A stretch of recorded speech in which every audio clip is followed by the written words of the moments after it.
Hi, I'm Dr. Fruth, family physician, and this is today's consultation. I've been noticing lately how much current events is having an effect on people. It seems that people of every political persuasion are just a little bit anxious. There's a lot of energy going into Facebook posts and Twitter feeds. Now, don't get me wrong, I think that political activism and social awareness are very important, but what concerns me is when my patients have anxiety that affects their well-being. So today I'd like to talk about anxiety. Even the coolest dude or gal in the room is going to have anxiety at some point or other. Anxiety is a natural physiological response, and it can be a good thing. Anxiety can motivate you to do well on a test, or it can motivate you to get that project started, or it can motivate you to get up and run away from that tiger who's after you. But for someone who has prolonged extreme anxiety, the symptoms can be pretty uncomfortable. Those symptoms are individualized, but could include heart palpitations or the feeling that your heart is racing in your chest pressure, sweating, diarrhea, flushing, restlessness, sleep disturbance. Well, how do you know if anxiety is a problem for you?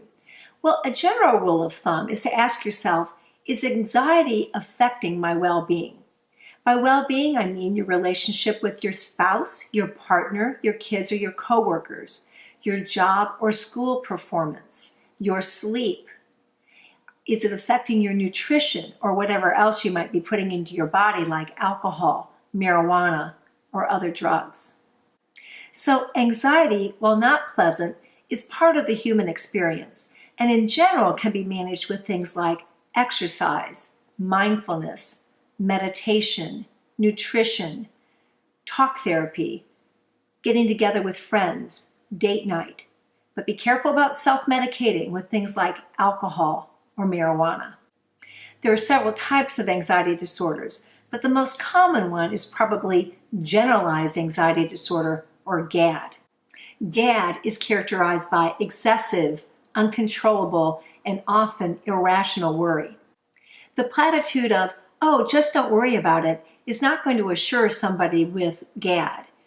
The feeling of worry can't be wished or willed away, nor can the associated symptoms of motor tension, autonomic hyperactivity, sleep disturbance, poor concentration, diarrhea, palpitations, or flushing. But when someone says, oh, it's all in your head, well, duh, of course it's all in your head, because the brain drives the body. The brain is an organ of circuits or neural pathways activated by chemical messengers or neurotransmitters and are the basis of thought and behavior. When you see your doctor about anxiety, you may be asked to fill out a questionnaire or survey to help make the diagnosis and help sort out any other problems or neurological or psychological conditions. You might have some blood work to consider thyroid or other chemical imbalance. It's important to screen for suicide and for alcohol and drug use and misuse.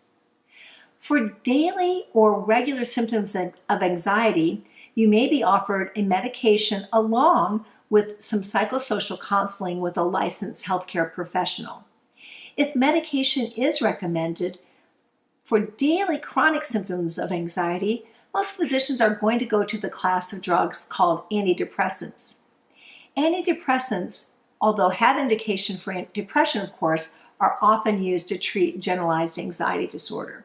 And what they do is increase the amount of neurotransmitters that help fire those pathways that are in your brain for positive outlook, response to stress, and general well-being. Well, in addition to this class of drugs, there's also a class of drugs called anxiolytics. Benzodiazepines are one type of anxiolytic.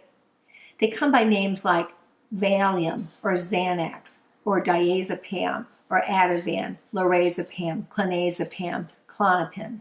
Benzodiazepines have a calming effect on the brain. But they also have a problem with sedation.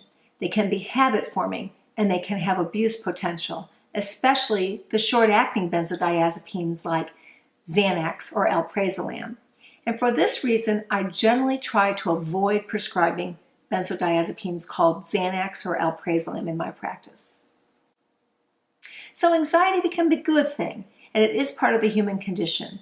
But when anxiety is overwhelming or starts to affect your well-being, it's time to see your family physician. I'm Dr. Fruth, family physician, and this is today's consultation. These videos are meant for educational purposes, so please consult your healthcare professional for your personal healthcare needs.